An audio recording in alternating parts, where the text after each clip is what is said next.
Hi, welcome. So, we're going to go over the third type of pass, which, if you didn't know, yes, it did indeed exist. It's called the free turn pass. So, yeah, that's what the free turn pass is. But essentially, the free turn pass, I think it's called that. So it was originally named the free turn pass by Bruce Cervon, how do you pronounce English? Okay, yeah, English is not my forte, even though it's one of my native languages. But English. But yeah, so it's coined by Bruce Cervon.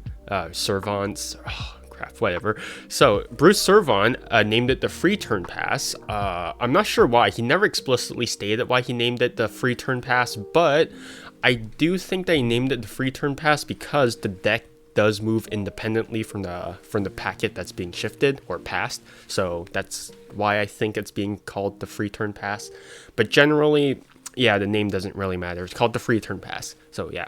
So there's a couple of advantages and disadvantages that are similar to that aren't necessarily like different from normal passes, but it is different enough that it is I want to say that it stands on its own. Let's just say that. So it does have its own list of advantages and disadvantages that I think makes it stand out. Yeah.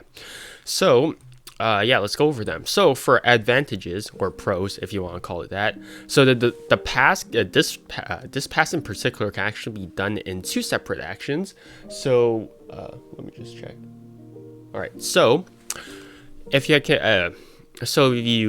you've done like the classic pass or the Herman pass, usually your hand needs to stay together, they both need to stay together to do the pass in one motion, right? You can't necessarily do the classic pass in two motions because both hands need to be together to complete the action.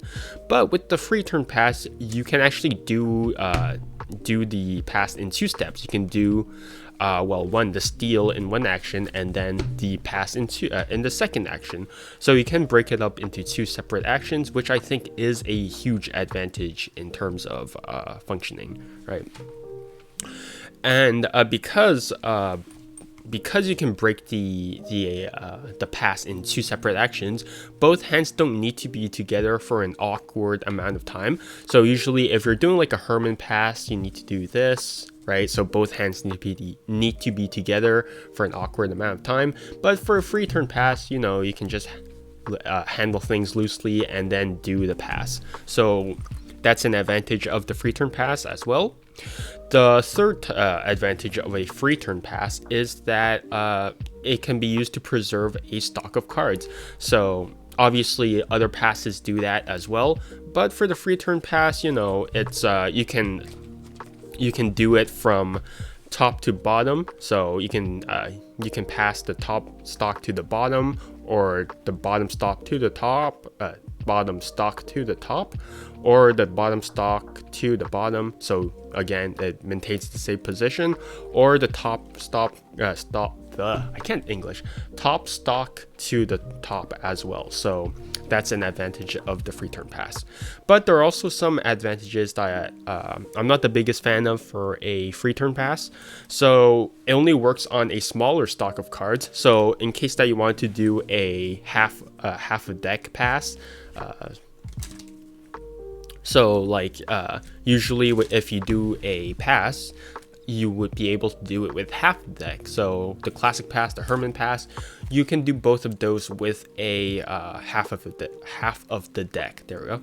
But with the free turn pass, you can't really do that. You have to you have to do it with like 10 or 20 cards in max, or else it will be noticeable. So that is a disadvantage of the free turn pass.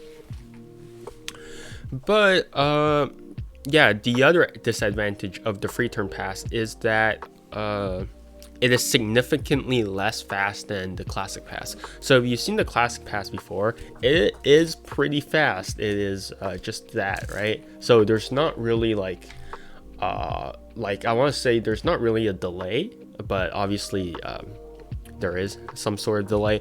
But with the free turn pass, you do need to have it is extremely slow in terms of a pass. So that's another huge disadvantage for the free turn pass. But with that out of the way, let's get into the history of the free turn pass, because it is history, so I do want to go over that. So the free turn pass, it was actually first published by Marlo first. I know, surprise, Marlo does everything first.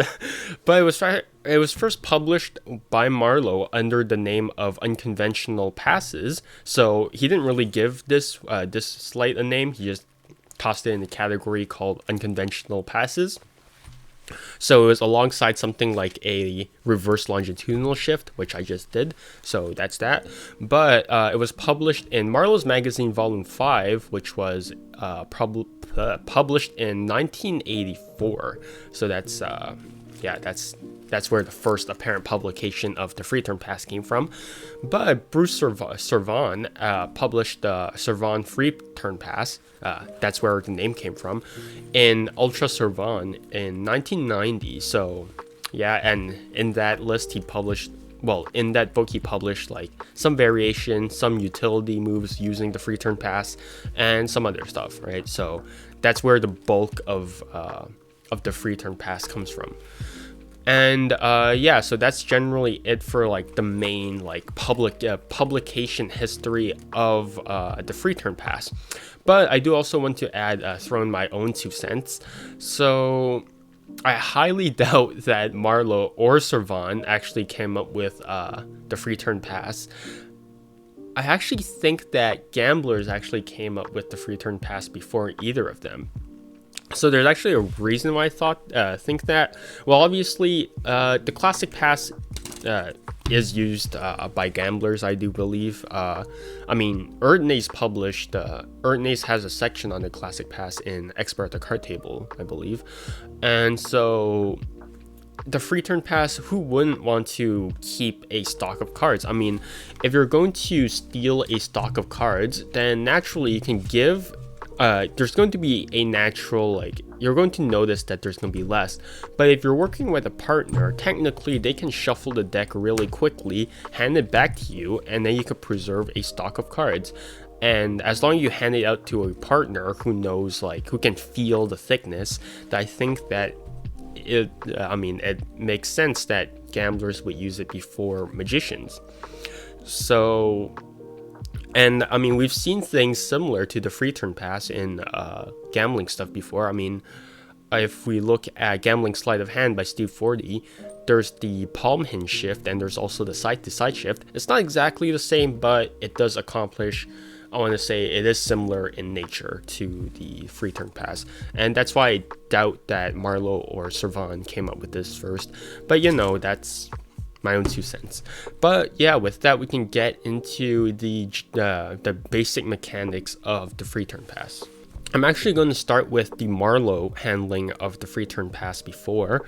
So since it's the easier one and it's also the one that came first. So yeah. So as with all the other shifts, you want to start off with a break, but you're going to want to start off with a smaller packet. So this time it's 10 to 15 cards or 10 to 20 cards, so it's a smaller packet.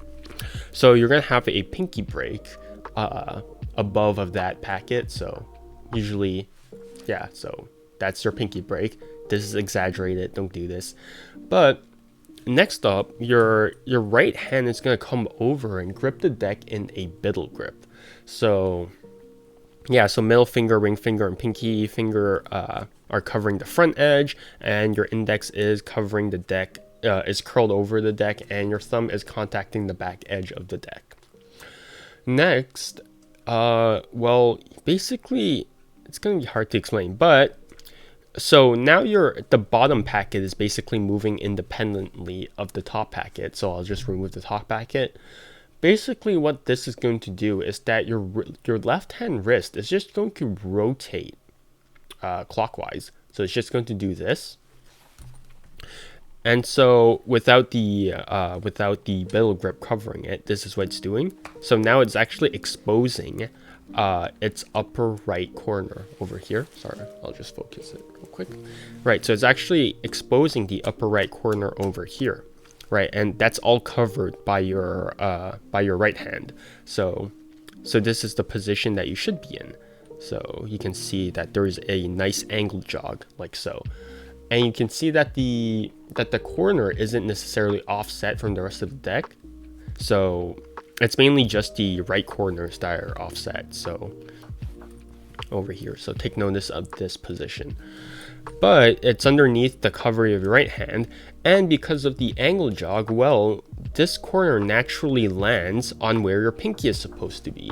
So you're basically going to clip this corner with in between of your pinky and your ring finger, so over here, and it's actually going to be clipped over here. You actually don't see it because I'm actually clipping it, yeah. But just in case that you're like me, so you can see that I do have massive windows over here because my fingers are extremely bony, then you should supposedly clip the packet where there's the most flesh. So in my case, it's over here. So you shouldn't clip it over here. So you can see that there's a huge window over there. If I clip cards by there, you can see that actually, it kind of shoots out a bit. So that's not ideal. So that's why I really do like to clip cards more or less here. So yeah, but if your fingers aren't bony like mine and you can clip cards over here, then I highly do recommend you to clip cards over here. So yeah. So once again, I'll get a break underneath the bottom 10-20 cards, and then I'll just and then as my right hand is gripping the top packet in a bill grip, I'm going to rotate my wrist clockwise, and then I'm going to grip this corner with my pinky and ring finger. So now it is in a clipped position like so. So underneath it looks like this. And your middle finger is just sort of like, it's not really gripping it. It's just kind of there for support, more or less. So, right. So once again, you have a break above 10 or 20 cards from the bottom. Here you're going to rotate your wrist clockwise until this corner over here contacts your pinky and your ring finger, and it gets clipped like so. Now what you can do, what Marlo does is that he actually releases pressure with his thumb, so this causes this packet to sort of just launch away. So you do want to be wary of your angles in this case, because if it actually launches more downwards, then you're going to be exposed in this case from the bottom. So if I was like this, and then this packet suddenly launched forward, you can see sort of like the shadows change. So if I actually, sorry, this is sort of a hard angle, but if I was like this, and suddenly you could, I release pressure, you can see that the bottom packet does drop down a lot. So you do want to be wary of that. So in this case, you do, as you release pressure with your thumb, you do sort of want to tilt your hand a bit downwards, right? So normally, if your angle wasn't already tilted downwards, then you do want to tilt your hand downwards, sort of like that, right? So this deck covers most of your angles. So now that you have the deck in this,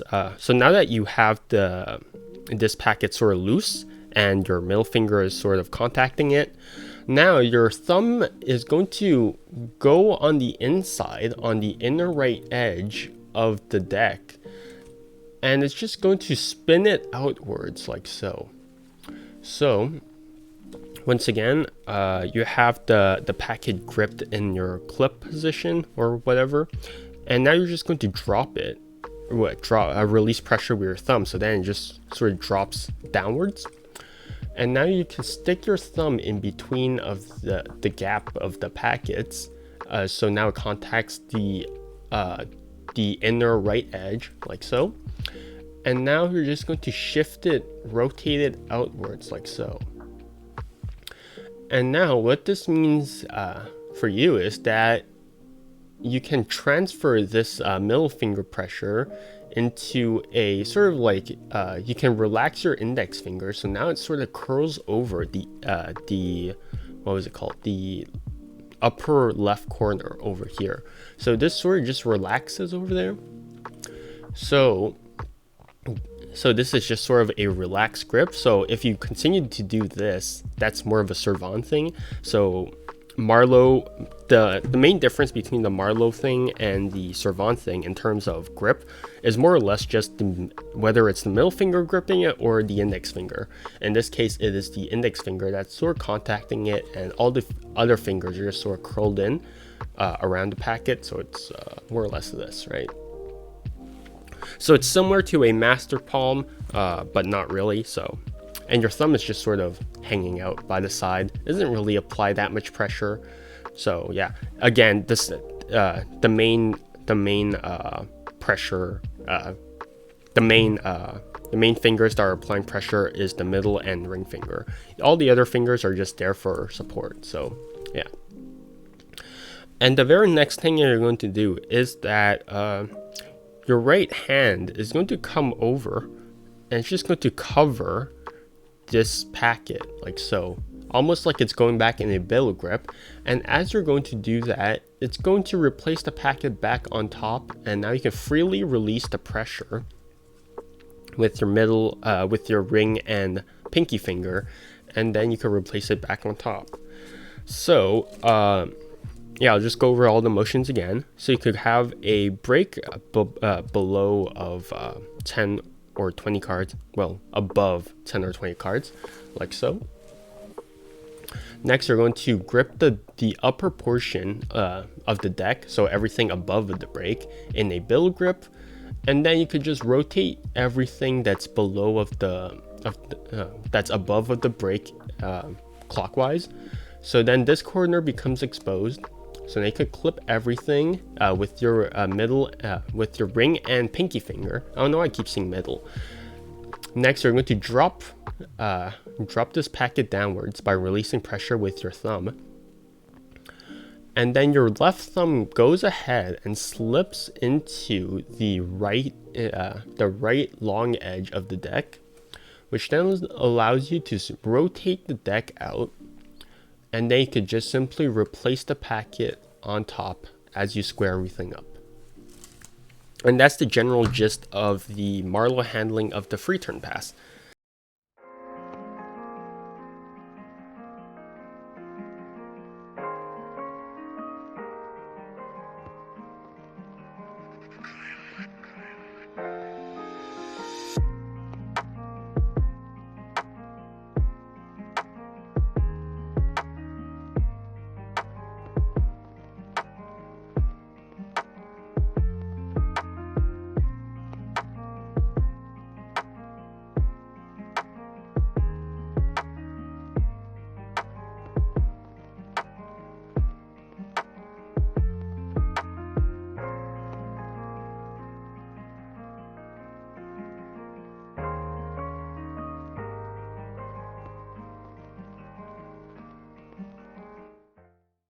Just a fun fact, I know that most people don't have access to this one. So just a fun fact is that apparently it is badly drawn. So the last step of the Marlo unconventional pass is actually badly drawn.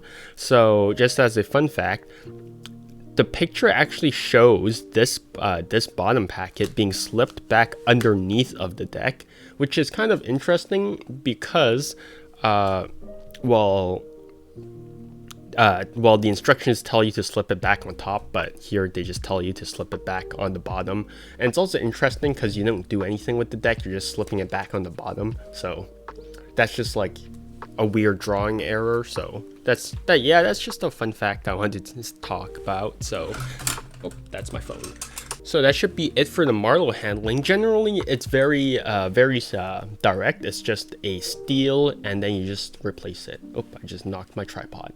But yeah, it's just a steel and then it's just a replacement. Sorry, not that one, that was my variation, but yeah. a rotate out, and then a replacement. So very simple, nothing too difficult in terms of a pass. So it is very different from what we perceive as a pass, but it is a pass. Now for the Cervon, Bruce Cervon variation. I keep butchering his name. I'm not even sure if that's how you pronounce it, but the Bruce Cervon variation of the move is pretty different. So, well, not really different. It is, yeah, but it is different enough that it merits its own section. So generally, the Cervon handling is widely the same up until the rotate out. So there's also give a few details on the move. So Bruce Cervon actually tells you to bend the packet after you're done dropping this out of view. So he tells you to do this to hide the thickness of the packet, because if you're actually looking at it, you can actually see that the thickness is indeed a lot smaller than before.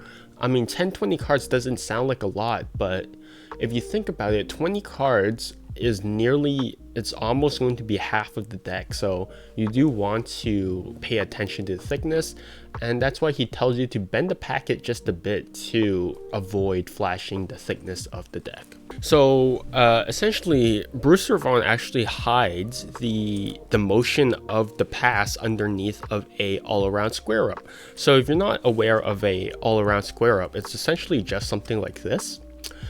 And the action of an all-around square up is meant to, hide a certain slight if you want, and it's also meant to, square up, show that the deck is squared up from all sides for a spectator. So again, this is just overproving or whatever, but again, it's whatever. So essentially, what you're going to do is that you're going to do the same exact thing as the Marlo thing, except you're going to bend the packet just to hide the thickness. And generally, your left hand should always be in contact of the deck. So after you're done doing the steal, as the packet drops, you're going to rotate your left hand counterclockwise. So your wrist sort of rotates counterclockwise, and it uses the index finger as a pivot point. So now you have, so now you're rotating your wrist, and now you're grabbing the deck in the same position as the Marlo, deck removal position. But you'll notice that Bruce Cervon actually explicitly tells you to extend your pinky, ring, and middle finger to hide the thickness of the deck, and also hide this packet from the left side. So over here you can see that my left hand is hiding this packet. All right, and these fingers aid the illusion of a complete packet. So now you're gripping it from this position. And what you're going to do next is where this move differs the most from the Marlo handling. So now what you're going to do is that you're actually going to press this packet up into the crotch of your thumb. Basically, that's basically what's happening. You're basically going to snap it into this position as it rotates clockwise. So again, I'll just do it. You have your steal over here. You rotate your wrist counterclockwise as your fingers extend out to hide this packet and the thickness of this packet. So now you're just going to snap the deck into the crotch of your thumb as it rotates. So as it rotates clockwise. So it's sort of doing this, but just around of your right hand. So as it's doing that, right, this packet over here is basically going to slide upwards, and as it slides upwards, it's going to hit your thumb over here. Oops, sorry. So also, just an additional detail, when it snaps over here, your thumb should be covering this long edge of the deck over here. So again, it's from the back, but again, Bruce Cervon wanted to have complete angle control over this move. So that's why he wanted to have this thumb cover everything up, so then it would hide the thickness of the deck from the back, right? So your right hand is just sort of there, it's just sort of resting on your left hand, but while your left thumb is covering the thickness of the deck over here. So now that it is in the crotch of your thumb, you're just sort of rotating it downwards as this packet sort of rides up of the deck and hits this thumb. So now you're in this sort of inverted 7 position, if my camera would focus. All right, so now you're in this sort of inverted 7 position, and now this allows your left thumb to act as a hinge, so then you could close the packet, and then you could regrip everything in the right hand middle grip as your left thumb goes alongside the edge to square everything up. So there is quite a bit of few things going on. So I'll start from the drop down. So both hands are together, you displace the upper packet and you steal it, and then you're going to release pressure with your thumb, so then this packet drops downwards. You're then going to rotate your wrist counterclockwise, and you're going to extend your fingers so that it covers every single angle, and your thumb is contacting the inner right long edge of the deck. Next, you're going to start rotating the deck sort of downwards, and you're going to basically pin this packet against the crotch of your thumb, like so. And you're going to extend your left thumb so then it hides the entirety of the deck. Next, you're going to continue this motion, and your right hand is going to slide this packet upwards, so then it hits the thumb, allowing you to create a hinge and basically an upside down 7, which now allows you to close the packet with the rest of with the stolen packet as your left thumb goes and drags along the left edge to square everything up.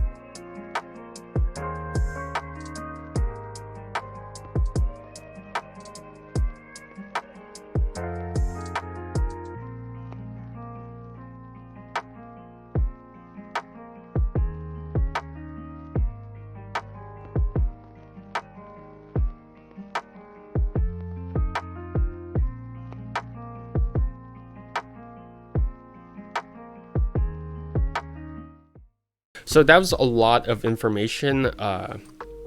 Again, I mean, if you're not sure about anything, you can go ahead and rewatch it. But generally, I think that, yeah. So it's meant to emulate. So it is meant to have a one smooth motion, sort of like that, right? I mean, I don't do it that smoothly because I don't really do this handling of the free turn pass all that much.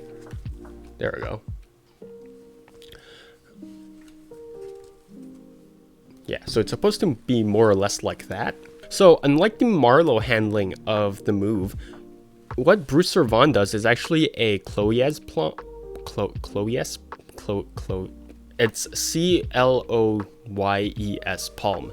So it's basically a lateral palm, but instead of so what Marlo does was that he actually had his index finger curled around the upper left corner of the deck. What Bruce Cervon does is something that's more similar to a lateral palm, in that he actually has the deck in a sort of, the middle finger is contacting the deck, so he has it in a sort of disc grip, like so. I know I probably should have taught that before I taught the rest of the move, but you know, that's that. So with that knowledge, I mean, it's largely the same, right? I mean, the only difference is now you have a proper reference point for the move. So yeah. But let's get into a minor finesse of the move. So I was never really the biggest fan of this rotating action, especially when it came to Marlo's handling. So what I just did was something that's extremely simple, nothing that is extravagant, is that since this packet is now removed, well, this exposes the upper left corner of the deck, which now allows me to clip this upper left corner with my index finger and my thumb. So now I could just remove it, and then I could just release pressure with my index and thumb, dropping it into a standard dealer's grip. And yeah, that's that. I don't need to have this weird swivel action as seen by Marlo. So that's just a minor finesse on my part. So, and then the rest of the, sorry, voice crack. And then the rest of the stolen packet can just be resting there in whatever grip that you want.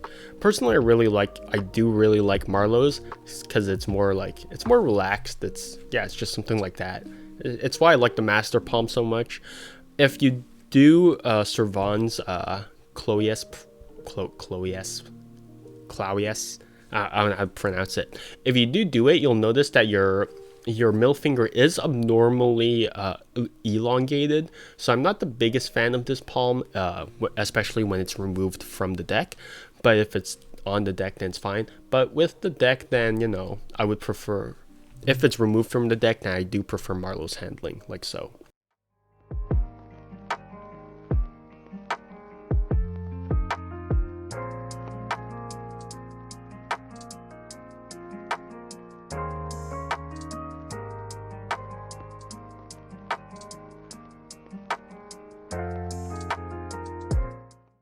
So when I was talking about a two-part action, I do mean that it's a two-part action. I do separate this the deck separation from the replacement. So in terms of the Cervon free turn pass, he does do it in one action, but I do prefer to do it in two actions. So there's a couple of ways that I like to handle this move.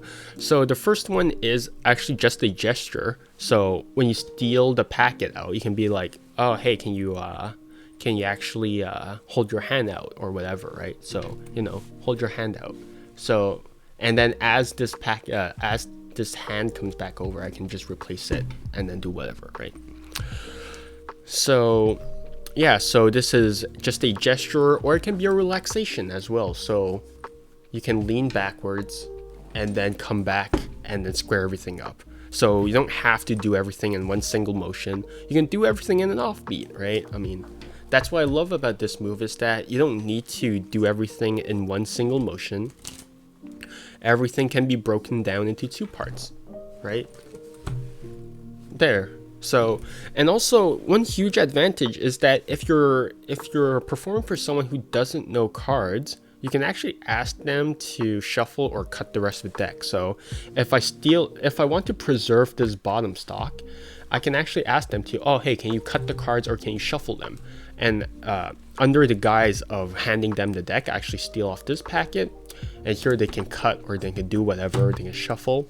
And here I can just replace this top packet, and then I preserve the stock. So I do really like this move, contrasting the classic pass or the hermit pass.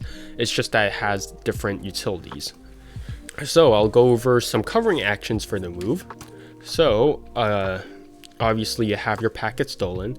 You can do a grip change. So in this case, you can do a dealer's grip to a biddle grip. So over here, I'm actually just going to re-grip into a biddle grip and then just set it aside or something, right? So nothing too fancy. So I have it in a dealer's grip, and then I just change it into a biddle grip and then pass it away, right? But I do have just a minor advice or detail. So once you've stolen this packet off, it is probably a good habit to have this deck sort of loose in your hand. So if you have everything in a squared up deck, you'll notice that everything that you'll perceive a change of depth. So if you have the deck like so, and you suddenly remove 10 cards, well, you can see that there is indeed a slight decrease in packet, right, in cards, right? But if you have everything in a relaxed grip and sort of spreads out, you'll notice that it does sort of hide the thickness of the deck. So over here, you'll notice that it is a lot less obvious when it comes to the quantity of the cards. And this works for the complete deck as well. So over here, and if I removed it, well, now it hides the quantity of the deck a lot better. So if you have this versus, sorry, this isn't the best angle, but if you had this versus this, you can tell that there's a decrease of cards. So when you do a free turn pass, I highly recommend that you really loosen up your grip, so then this lets you sort of hide the quantity of the cards a bit better.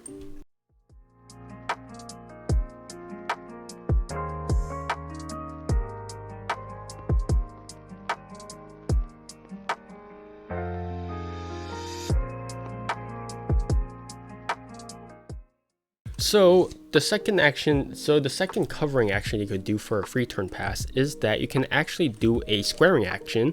So I do sort of do that for the bill grip, but you know, when you square everything up, you know, you can sort of square everything. So actually, I lost my train of thought. But when both hands come together, you can actually have your left thumb drag alongside the left long edge like so, and your right finger square up on the right on the front edge like so. So then everything just sort of comes together and you're not trying to hide everything that badly. So like so, right? And that is a squaring action as a covering action for the free turn pass.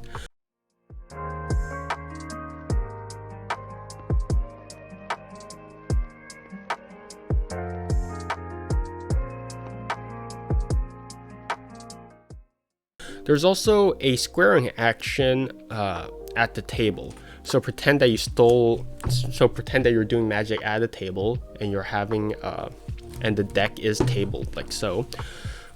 The great thing about Marlo's grip for the free turn pass is that you can actually transfer it to a gambler's flat palm.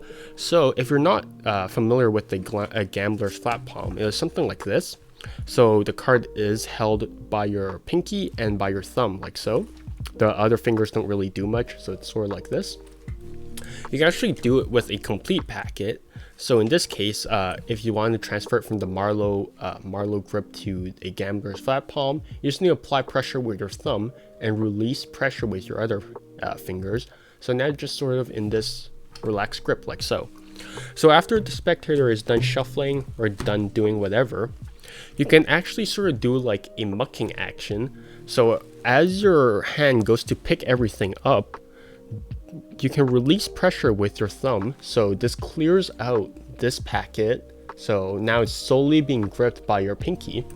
So now you can slide this packet underneath of the deck, and you could raise the deck upwards, face up to you, and you could square everything up and then proceed with whatever, right? So that's a way that you can preserve the bottom stock. So again, they do a cut or whatever, and here you just transfer it to a gambler's flat palm as you basically muck the deck and raise it up to you, and then you could do whatever, right? So that's just another covering action for the free turn pass.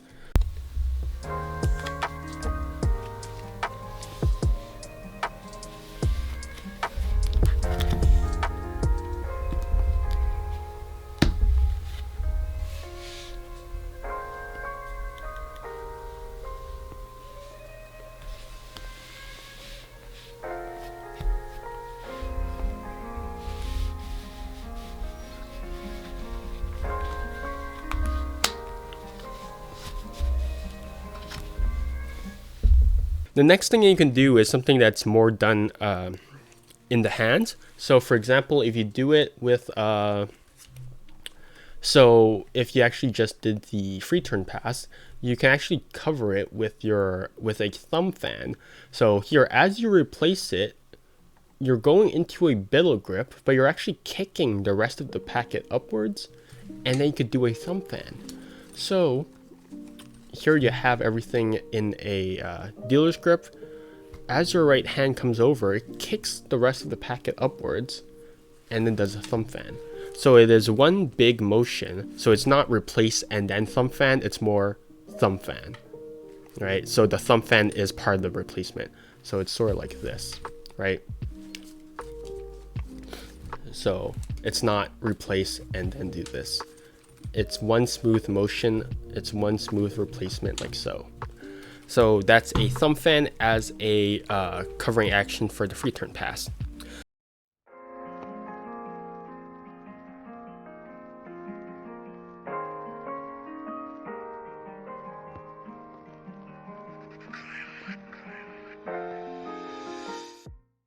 The next thing is that you can actually just cap the deck.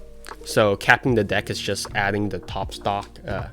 It's just adding a stock that you're holding out on top of the deck. So after someone is done shuffling the deck, right, or whatever, and you have your packet stolen, you can just slap everything on top and just drag it towards you. It is extremely lazy, but it does work well. I mean, gamblers have done it, so you know. But you're a magician, so you know that's a thing. So just do that, right? And just drag the deck towards you. So that's, yeah, that's capping the deck if you want.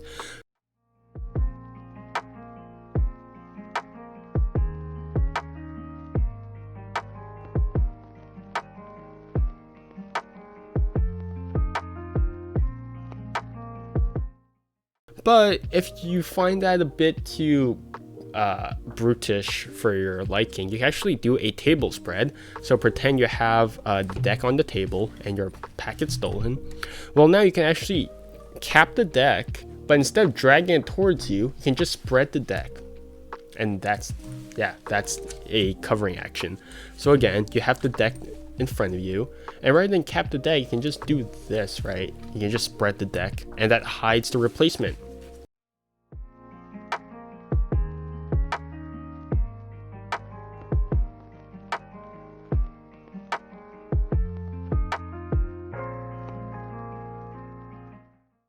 And that's it for covering actions, I think. That's, I mean, I went through a whole lot of covering actions. So, yeah, so there's the grip change. So you have it in a dealer's grip and then you could move into a build grip. You have it as a squaring action. So everything is loose in your hand, maybe even a bit messed up, and you just square everything up. You have a squaring action at the table with a gambler's flat palm, sort of like a muck sort of deal, right? A thumb fan, like so. A capping the deck after someone shuffles it or cuts it, right? So you just drag it towards you, like so. Or a table spread, right? So over here. And so those are all the covering actions that I could think of for a free turn pass. You don't have to necessarily be stuck with whatever Bruce Cervon does. So this thing. So yeah. So there are some applications for the move besides just a shift. So obviously there's the standard preserving a top or a bottom stock, which you can do. I mean, that's, yeah, that's whatever, right? But you can also do it as a vanish. So for example, if you want to vanish this King of Diamonds, well, boom, now it's gone and it's not on top. Just make sure that you don't flash these cards, right? So now it's not on top anymore. Woo, free turn pass. You also do it as a color change. So you can see that your card's not anywhere over here. So, and then now it suddenly changes, and yeah. Right, so you can do it as a color change. Bruce Cervon actually has a lot more applications. He uses it as a stop trick, as a production, as a multiple lift substitute, as a bottom palm, as a side steal, which was inspired by Jim Patton's side steal. So you go ahead and, well, you can't look at that anymore. But yeah, so there is a, I do think that some of the applications that Bruce Cervon gave to the move are kind of redundant. They kind of exist to have to give the move purpose rather than have the application be optimized, if that makes sense. So the applications exist because he wants to give the move applications, if that makes sense. So it's extremely difficult to find resources for the free turn pass because not many people do it. It's kind of annoying. But so all of the original resources for the free turn pass, why is it for the free turn pass are no longer in print. I mean, I know L Publishing actually published Ultra Cervon as a PDF at one point, but then they stopped publishing it for some reason, and it's just really annoying. So I can't really link it anywhere, so that's really annoying. But yeah, the other free turn pass that I do, which is Guy Hollingworth's free turn pass, it's also no longer in print, so that's again very annoying. So there's only 2 resources that I can give for the free turn pass, and they're barely resources, so it's kind of annoying. So talk about tricks issue 1, so by Joshua J and Vanishing Ink. There's a move by Jamie Kurtz called the Digital Revolve Pass, so you can go ahead and look that up if you have the money to, right? If an octopus could palm, there's 2 moves that are similar to a free turn pass, but they're for palming. So again, it's for a single card, so that's annoying again. So if an octopus could palm, Nautilus by Derek Delgadio is somewhat similar to a Guy Hollingworth free turn pass, if that makes sense. And also I can't pronounce it. Otocyst? I can't pronounce it. By Ricky Smith is free turn pass. It's based on Chuck Smith's option pass, which is again a free turn pass. So those are really the only 2 resources I can give for the free turn pass that are still in print. It's nobody else really does the move, so no one else has done work on the move or has done variations, so it's really hard to find resources on the move. So that's pretty much it for the free turn pass. It's a pretty fun move. I do think that it has its own share of applications. I do think that it functions independently from a classic or a Herman pass. So even though it's called a pass, I do think that it accomplishes different things from the classic or the Herman pass. So you can go ahead and explore those. Just as a side note, I didn't teach the replacement to the bottom, or just like to the top, to the bottom, or whatever. So I didn't really teach those variations, but you know, you can go ahead and play around with those yourself. I mean, it doesn't really, they're not that different from what I just taught, so it's whatever, right? Now, this can be done with a single card, but I do think that resembles a side steal or a clip steal a bit too much, and I'm going to touch on that on a future video. So that's why I didn't really touch on that in this one. Otherwise, yeah, it can be done with a single card, and that's what Bruce Cervon does for his production using the free turn pass. So yeah. So if you're having trouble with the move, you can obviously go ahead and contact me in the comments down below. I'm more active on Instagram. Mark Mason or Dennis Bear actually do the Cervon variation a lot better. So if you have any video resources for them, go ahead and study up on them. Or you can go ahead and contact them too. I mean, you know, they're magicians. They're not celebrities. I'm pretty sure they're going to be happy enough to answer your questions. Just don't like bother them 24/7. So Mark Mason or Dennis Bear. So Dennis is DENISBEHR.